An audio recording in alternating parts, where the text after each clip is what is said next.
Mujeres hermosas, buenos días, Dios les bendiga, bienvenidas a este devocional número 835 de Mujeres Delicadas y Frágiles, en donde Dios nos irá transformando de ordinarias a virtuosas para su gloria. Amén.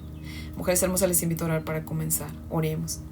Amantísimo Señor Jehová de los ejércitos, Dios todopoderoso, Padre maravilloso, invocamos tu bendito nombre, Señor, y te declaramos Rey de nuestra vida, Padre. Gracias, Señor, porque tú estás por nosotros, con nosotros y en nosotros, Señor. Padre maravilloso, gracias por nuestra salvación. Gracias por tu amado Hijo Jesucristo que nos salvó, Señor. Padre maravilloso, por favor, ayúdanos a poner atención a esa palabra importante y bendita que tú tienes para nosotras en esta mañana, Señor. Y por favor, ayúdanos, Señor, a atesorarla y a vivirla para la gloria de tu nombre, Señor. En el nombre de Jesús. Amén y amén, Padre fiel. Bueno, mujeres hermosas, si tienen su Biblia, por favor, ábranla conmigo en 2 de Samuel capítulo 1. Vamos a continuar con nuestro estudio en este libro y en este capítulo. Y mujeres hermosas, vamos a volver a estudiar los versos del 1 al 16 que estudiamos ayer. Esta es la segunda parte, porque mujeres hermosas, yo quería avanzar, pero todavía queda mucho que aprender de estos versículos. Así que mujeres hermosas, vamos a darle lectura. Dice la palabra del Señor así. Aconteció después de la muerte de Saúl que, vuelto David de la derrota de los amalecitas, estuvo 2 días en Siclag. Al tercer día sucedió que vino uno del campamento de Saúl, rotos sus vestidos y tierra sobre su cabeza, y llegando a David se postró en tierra e hizo reverencia, y le preguntó David, ¿de dónde vienes? Y él respondió, me he escapado del campamento de Israel. David le dijo, ¿qué ha acontecido? Te ruego que me lo digas. Y él respondió, el pueblo huyó de la batalla, y también muchos del pueblo cayeron y son muertos. También Saúl y Jonatán su hijo murieron. Dijo David a aquel joven que le daba las nuevas, ¿cómo sabes que han muerto Saúl y Jonatán su hijo? El joven que le daba las nuevas respondió, casualmente vine al monte de Gilboa, y hallé a Saúl que se apoyaba sobre su lanza. Y venían tras él carros y gente de a caballo, y mirando él hacia atrás, me vio y me llamó. Y yo dije, heme aquí, y me preguntó, ¿quién eres tú? Y yo le respondí, soy amalecita. Él me volvió a decir, te ruego que te pongas sobre mí y me mates, porque se ha apoderado de mí la angustia, pues mi vida está aún toda en mí. Yo entonces me puse sobre él y le maté, porque sabía que no podía vivir después de su caída, y tomé la corona que tenía en su cabeza y la argolla que traía en su brazo, y las he traído acá a mi señor.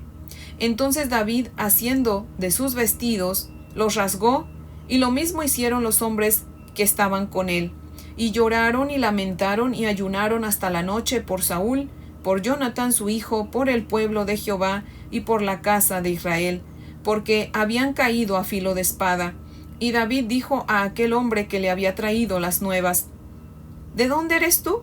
Y él respondió, yo soy hijo de un extranjero amalecita. Y le dijo David, ¿cómo no tuviste temor de extender tu mano para matar al ungido de Jehová? Entonces llamó David a uno de sus hombres y le dijo, ve y mátalo. Y él lo hirió y murió.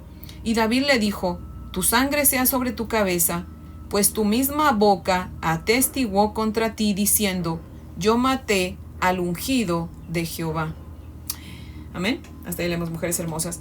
Meditando en esta santa palabra del Señor ayer, me puse a pensar, bueno, ¿qué estaba pensando ese amalecita cuando fue a ver a David para confesarse, para decirle que había matado a Saúl? Y la palabra del Señor, mujeres hermosas, no nos dice que el amalecita haya llegado preguntando por David. O sea, llegó directamente donde David estaba y viéndolo se postró delante de él. O sea, el amalecita ya lo conocía. El problema fue que lo conocía exteriormente, pero no interiormente. Y pensó que David era como él. Y el haber pensado eso fue lo que lo llevó a la muerte, ¿verdad? Y es por eso que él mismo fue culpable de su propia muerte, porque con su boca confesó que había matado a Saúl, ¿verdad? Pero ¿saben qué, mujeres hermosas? Muchos hoy día se comportan igualito que ese amalecita. Conocen a Dios solamente por fuera, pero no lo conocen por dentro. Oran y hablan de Dios y por fuera se ven bien piadosos, como ese hombre, pues había llegado vestido de cilicio, con su ropa rota, con tierra en su cabeza. pero realmente su corazón no era agradable al Señor, ¿verdad? Gente que se ve muy piadosa, pero realmente no conocen al Señor por dentro, ¿verdad?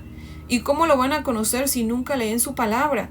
Y como no la leen, pues piensan que Dios es como ellos y quieren o buscan, ¿verdad?, agradarlo con cosas que les agradan a ellos. Pero Dios dice, no, yo no soy como tú. Por eso es que debemos, mujeres hermosas, leer la Biblia para poder conocer de esa manera al Señor, porque el Señor se revela en su palabra. Amén. Así que si queremos conocer al Señor interiormente, necesitamos leer la palabra, porque ahí Él se nos va a revelar. Amén. Ahí vamos a saber, leyendo la palabra del Señor, vamos a saber qué le gusta a Dios y qué no le gusta, para que comencemos a hacer las cosas que le agradan y dejemos de hacer aquellas que le desagradan, antes de que acabemos como ese amalecita, ¿verdad? Decepcionadas y muertas espiritualmente, ¿verdad?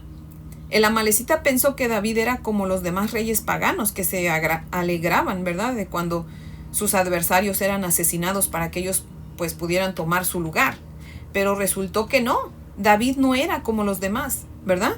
Si queremos nosotras estar seguras, mujeres hermosas, necesitamos conocer bien a nuestro Dios y entender bien quién Él es. Amén.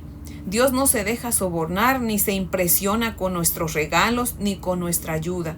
Él es paciente y justo y espera que también nosotros lo seamos, dado que proclamamos ser sus hijas y los hijos se parecen a sus padres. Dios espera que nosotros nos parezcamos a Él y seamos pacientes y aprendamos a esperar a su tiempo de Él. Amén. Entre más conozcamos a Dios, mujeres hermosas, más vamos a saber cómo agradarlo. Amén. Si nosotras somos difíciles de complacer, ¿cómo esperamos complacer a Dios rápido y con pecado? Muchas veces creemos que lo que a nosotros nos agrada, a Dios también. Así como ese amalecita, que lo que a él le agradó, pensó que a David también le iba a agradar, ¿verdad? Y si no le agrada, mujeres hermosas, a Dios, cuando nosotros queremos que le agrade algo que a nosotros nos agrada, tratamos de convencerlo de que le agrade. ¿Cierto o no? Sí, ¿verdad? Ahora, fíjense, en el verso 6 dice que la amalecita casualmente encontró a Saúl apoyado sobre su lanza. Pero en 1 Samuel 31:4 dice que se echó Saúl sobre su propia espada. Lanza y espada son dos cosas muy diferentes. ¿Qué pudo haber sucedido entonces, mujeres hermosas? Que la amalecita puede ser también que estaba mintiendo, que no mató a Saúl y solamente dijo que lo había matado para ver si David lo recompensaba, ¿verdad? Por ese supuesto acto heroico, ¿verdad? Según él, por su ayuda, para que David tomara su lugar como rey. Mujeres hermosas, dice Proverbios 12:19, los labios sinceros que hablan la verdad permanecen para siempre, mas la lengua mentirosa dura solamente un instante. Y así fue, pronto murió el amalecita, ¿verdad? Eso debería de animarnos, mujeres hermosas, a no mentir. Hay gente que le gusta darse a granjear con mentiras, con chismes, en lugar de darse a granjear con la verdad, con trabajo, con bondad. En México tenemos un dicho que dice, date a granjear con las manos, no con la boca. O sea, date a granjear con trabajo, con bondad, no con chismes, ¿verdad? ¿Sí les ha pasado, mujeres hermosas, que les llega gente que se las quieren ganar a ustedes con palabras y no con hechos? Le hablan de la vida de todo el mundo y le quitan el tiempo, pero nunca le ayudan ni siquiera para lavar los trastes, ¿cierto? Bueno, le aconsejo, mujer hermosa, no preste su oído a basura, acabe con esas amistades y procure usted no ser una de esas basuras. Al David mandar matar a la amalecita, estaba haciendo lo que Dios había ordenado hacer con los amalecitas, matarlos a todos. ¿Por qué? Porque los amalecitas odiaban al pueblo de Israel. Los amalecitas son figura del pecado y el pecado nos odia. Grabémonos eso, mujeres hermosas. En Éxodo 17 vemos cómo después de que Dios proveyera agua para su pueblo en el desierto por medio de una roca, que por cierto es figura de nuestro Señor Jesucristo. Amén. Dice la palabra del Señor que después de que bebieron de la roca, salen los de Amalec a hacerle guerra a los israelitas. Porque siempre que Dios nos da sus bendiciones, el enemigo va a salir a tratar de robárnoslas. En Deuteronomio 25:17, ahí Dios nos da un resumen, que de hecho Deuteronomio es el resumen de los primeros 4 libros de la Biblia. Y ahí en esa porción de Deuteronomio 25, Dios nos da detalles que en Éxodo 17 no nos da. Y es que dice en Deuteronomio 25 que los de Amalec, cuando atacaron a Israel, lo hicieron por la retaguardia, atacando a los débiles que iban detrás cansados, porque no tuvieron, dice la palabra del Señor, ningún temor de Dios. Por tanto, dice el Señor, borrarás la memoria de Amalec de debajo del cielo, no lo olvides. O sea, Dios estaba tan enojado con los amalecitas que los mandó a eliminar, ¿verdad? Al punto que ni su recuerdo quedara. Y eso mismo espera Dios, mujeres hermosas, que nosotras hagamos con el pecado. Que acabemos con el pecado de tajo para que ni su recuerdo quede, ¿verdad? Eso es lo que el Señor nos manda a nosotras. Porque el pecado trata de acabar con nosotras. En todo tiempo, mujeres hermosas, va a tratar de hacerlo mientras vivamos de este lado de la eternidad. Y más cuando estamos débiles o cansadas. Así como hicieron los de Amalec con el pueblo de Israel ahí en Éxodo 17. En Éxodo 17 Dios dijo que acabaría con todos los amalecitas de generación en generación. O sea, eso significa que los amalecitas no fueron eliminados como Dios lo ordenó, de una, ¿verdad? Y ellos tratarían de acabar con el pueblo de Dios siempre, pero el pueblo de Dios debía poco a poco, de generación en generación, irlos destruyendo. ¿Y saben qué? Ese trabajo, esa orden nos ha sido dada a nosotras también. Debemos acabar con el pecado, el cual desafortunadamente, como les digo, va a tratar de acabarnos siempre, mientras vivamos de este lado de la eternidad. La lucha contra el pecado va a durar toda nuestra vida, mujeres hermosas, hasta que nos encontremos con Cristo. Amén. ¿No les pasa que bebemos de la roca que es Cristo? Leemos su palabra, meditamos en ella y oramos y nos sentimos satisfechas, felices, llenas de paz, llenas del Señor, y de repente viene la tentación y nos quiere hacer caer. ¿Por qué, mujeres hermosas? Porque el pecado viene a robarnos lo que Dios nos da, ¿verdad? Quiere robarnos la paz que Dios nos da. El diablo nunca va a desaprovechar la oportunidad de dañar nuestra reputación. Nunca va a desaprovechar esa oportunidad de que decepcionemos a nuestro Salvador. Es por eso que tenemos que estar alertas, velando y orando para no caer en tentación. David no cayó en la tentación de la amalecita, pues nosotros tampoco, mujeres hermosas. Mantengámonos orando para que no caigamos en tentación de pecado. Oremos sin cesar para que no caigamos, mujeres hermosas, en, ¿cómo se dice?, en esa tentación de decepcionar a nuestro Dios. No nos confiemos pensando que ya hemos alcanzado la perfección, porque entonces va a ser más fácil hacernos pecar. Dice el Señor en 1 Corintios 10:12, el que crea estar firme, cuídese que no caiga. Amalec es figura del pecado, pero ¿saben qué, mujeres hermosas? También es figura de nuestra naturaleza carnal. En Éxodo 17, Dios ordenó una guerra permanente contra Amalec, y así ordenó una guerra permanente contra nuestros deseos carnales mientras vivamos de este lado de la eternidad, mujeres hermosas, porque debemos permanecer exterminando esos deseos carnales que tenemos. El Señor nos dice en Gálatas capítulo 5 que no satisfagamos los deseos de nuestra carne, porque eso va contra el espíritu. Y también nos dice ahí, pero los que son de Cristo han crucificado la carne con sus pasiones y deseos. O sea, si nosotros de verdad le hemos dado nuestra vida a Cristo, entonces nosotras tenemos que crucificar nuestra carne, nuestras pasiones y nuestros deseos con Cristo. Ya nuestros deseos carnales no nos van a gobernar. Amén. Los vamos a crucificar junto con Cristo. Amén. En 1 de Pedro 2 nos dice, absténganse de los deseos carnales que batallan contra el alma. En Romanos 8:13 nos dice, porque si viven conforme a la carne, morirán. Mas si por el Espíritu hacen morir las obras de la carne, vivirán. Amén. Se los voy a repetir, mujeres hermosas. Romanos 8:13. porque si viven conforme a la carne, morirán, mas si por el Espíritu hacen morir las obras de la carne, vivirán. Amén.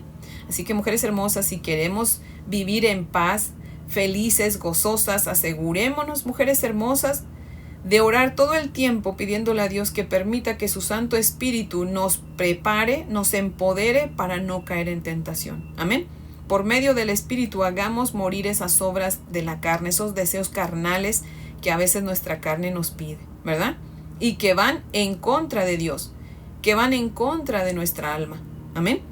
Bendito sea nuestro Dios, mujeres hermosas, que nos salvó y nos promete que un día va a borrar por completo el recuerdo de Amalek. Amén. O sea, un día cuando estemos en su presencia, ahí ya no habrá pecado, ya no va a haber tentación ni deseos carnales. Amén. Gloria a Dios por eso. En Números 24, cuando Balac contrató a Balaam, ¿se acuerdan? Para maldecir a Israel, resultó que en lugar de maldecirlo, lo bendijo. Y a quien maldice es a los de Amalek. En el verso 20 dice: y viendo a Amalek, tomó su parábola y dijo: Amalek, cabeza de naciones, mas al fin perecerá para siempre. Amén. Amalek, que un día fue primero, un día será el último. Y asimismo, nuestra naturaleza pecaminosa, un día ya no será más. Amén. En Jueces vimos también cómo el pueblo de Israel vivía un tiempo muy oscuro, ¿verdad? Porque hacían lo malo ante los ojos del Señor y Dios los entregaba a sus enemigos, se arrepentían, Dios les daba un juez que los salvaba y luego volvían a hacer lo malo y Dios los entregaba a sus enemigos y se arrepentían y Dios los salvaba y así, ¿verdad? Se volvía a repetir el ciclo. Pero dice el capítulo 3, en los versos 12 y 13, que los israelitas volvieron a hacer lo malo ante Dios y Dios fortaleció a Eglón, rey de Moab, contra Israel. Y Eglón juntó consigo a los amonitas y a los amalecitas, y fueron e hirieron a Israel y tomaron una de sus ciudades. Así como los amalecitas se aliaron con otros para atacar a Israel, mujeres hermosas, si nosotros no mortificamos nuestra naturaleza pecaminosa, esta se hará más poderosa y va a tomar el control de nosotros y nos va a destruir. Así que, mujeres hermosas, destruyamos el pecado, porque si no el pecado nos va a destruir a nosotros. Bendito sea Dios, mujeres hermosas, por ese día en que lo veremos cara a cara y ya ni del pecado nos vamos a acordar, porque hasta el último recuerdo del pecado habrá sido borrado. Amén. Ahí se va a llevar a cabo, mujeres hermosas, la última faceta de nuestra santificación. Amén. Cuando nosotros escuchamos el Evangelio y lo creemos y le consagramos nuestra vida a nuestro Señor Jesucristo, Él nos santifica inmediatamente. Pero la santificación tiene 3 facetas. Número 1, al creer y aceptar a Cristo, Él nos santifica, nos separa de la esclavitud del pecado y venimos a ser santos instantáneamente. Se le llama santificación posicional. Amén. Pero hay una segunda faceta, la santificación progresiva, aquella que cada día debe vencer el pecado. Amén. Es la obra del Espíritu Santo en la vida diaria, transformándonos a los creyentes para que nuestra conducta refleje nuestra posición santa, justa y salva en Cristo Jesús. Amén. Y número 3, la santificación final, la glorificación, la separación total y eterna del pecado cuando el creyente llegue al cielo. Amén. Es la transformación final de los creyentes a la imagen de Jesucristo. Amén. Aleluya, gloria a Dios por eso, mujeres hermosas. Porque el día que nos encuentremos con nuestro Salvador cara a cara, seremos completamente glorificadas y ya no habrá pleito contra el pecado, ya no habrá esa batalla contra el pecado. Amén. Ya no vamos a batallar contra el pecado, mujeres hermosas. Aleluya y gloria a Dios por eso. Amén. Así que ese es el devocional de hoy, que yo espero que sea de gran bendición, y les invito a orar para terminar. Oremos. Amantísimo Señor, aquí seguimos ante tu bella presencia, Padre. Gracias por la palabra que nos has hablado, Señor. Gracias, Señor Jesucristo, porque esa lucha, Señor, que tenemos cada día contra el pecado, Señor, un día ya no será más, Padre. Gracias, Señor. Pero mientras ese momento llega, Señor Jesús, te pedimos, Señor, que por favor nos sigas equipando, nos sigas preparando para que podamos vencer el pecado cada día, Señor, permaneciendo pacientes en todo, siendo misericordiosas, justas, íntegras y llenas de tu amor, Señor. Por favor, Señor Jesucristo, líbranos de caer en pecado. Líbranos del maligno, Señor. Líbranos de todo mal y peligro, Señor. Y ayúdanos a vivir una vida santa para la gloria tuya, mi Señor Jesucristo. No sabes cuánto anhelamos ese día cuando te veamos cara a cara, cuando ya no habrá nada de pecado, Señor. Y hasta el último recuerdo de pecado se habrá ido. Gracias, Señor Jesús, porque tú con tu sangre preciosa haces posible esa promesa, Señor. Gracias, Señor Jesús. Te adoramos y te bendecimos, y en tu nombre oramos. Amén y amén, Señor. Bueno, mujeres hermosas, espero que tengan un día muy bendecido. Les amo en el amor del Señor, y si Dios nos presta vida, aquí las espero mañana para que continuemos con nuestro estudio. Amén.